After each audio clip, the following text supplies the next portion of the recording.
Now we are going to see of how to create a module. A module is simply a Python file with a .py extension that can be imported inside another Python program. The name of the Python file becomes the module name. The module contains definitions and implementation of classes, variables and functions that can be used inside another program. So now let me go through some example so that we can able to know how to create a module and how to import the created module in another program. Now we are going to see an example of how to create a module. I have created a module named calc, and it contains the definition of two functions, that is addition and subtraction, and it is going to return the result as a sum of addition of numbers or subtraction of two numbers.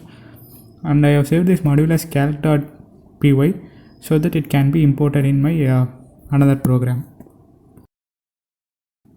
Now we are going to see how to import the created module. If we are using a Jupyter notebook, the syntax for importing the created module is %run.calc.ipynb. That calc.ipynb is the module name I have created. And then you can use the function that is defined in the calc, that is subtraction, that is a is equal to subtract 10, 2. So the subtraction function has been defined in the calc.ipynb module. So it will return the result as 8. So when I print this number, it will 28. So when you run this, it will give 8 as the answer.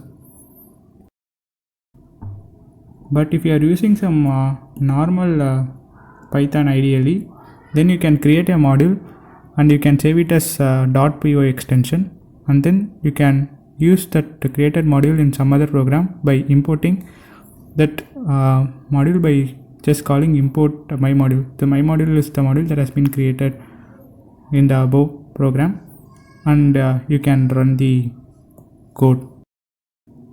See, when you run that program, the output is hello, Jonathan, because hello has been already defined in that my module.